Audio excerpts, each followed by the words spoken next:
विशाल steno classes में आपका स्वागत है। यह डिक्टेशन 90 शब्द प्रति मिनट से रिकॉर्ड की गई है। डिक्टेशन शुरू होती है 3 सेकंड बाद।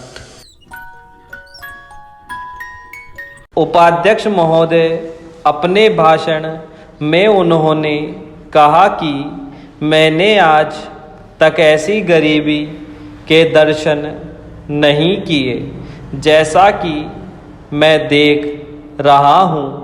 ऐसी गरीबी जब हम स्वतंत्र नहीं थे तब अवश्य देखने को मिलती थी, लेकिन स्वतंत्रता के बाद और पश्चात मैं पहली बार ऐसी गरीबी देश के किसी भाग में देख रहा हूँ।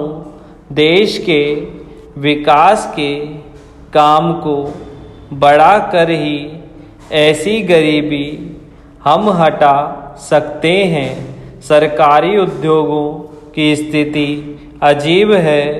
हर संभव कोशिश से और सद्भाव बनाकर सरकारी उद्योगों के कर्मचारियों को आप अच्छा वेतन देते हैं और उन्हें रहने का अच्छा स्थान देते हैं, फिर भी घाटा होता है और देश का नुकसान होता है।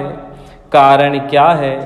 कारण यह है कि आपकी औद्योगिक नीति गलत है और जो रुपया आपके पास है उसको भी आवश्यक काम के लिए खर्च नहीं कर रहे हैं। एक तरफ बोकारों के लिए 600 करोड़ रुपया रख रहे हैं और दूसरी ओर राजस्थान नहर को पूरा करने के लिए आप कहते हैं कि हमारे पास पैसा नहीं है। एक और महाराष्ट्र के अंदर आप नई चीनी मिलें खोल रहे हैं और दूसरी ओर उत्तर प्रदेश और बिहार के अंदर कारखाने बंद हो रहे हैं या जो उनकी क्षमता है उस पर पूरे तौर पर काम नहीं कर रहे हैं। यह कोई औद्योगिक नीति नहीं है, इसलिए यह कहना ठीक नहीं है कि हमारी औद्योगिक नीति सफल हुई है।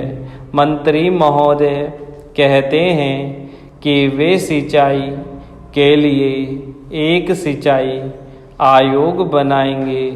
अच्छी बात है, मगर सिंचाई की क्या हालत है हमारे देश के अंदर, यह भी तो देखिए। जिस समय हमारे देश में कोसी बांध का काम शुरू हुआ था उस समय पाकिस्तान ने एक बांध पूरा कर लिया था। वहाँ उससे सिंचाई हो रही है और हमारे यहाँ इसका काम आधा भी नहीं हुआ है। राजस्थान नहर शुरू हुए कितने वर्ष हो गए हैं, परंतु अभी भी वह बनी नहीं। हमारे यहाँ कोई ठीक तौर तरीका नहीं है।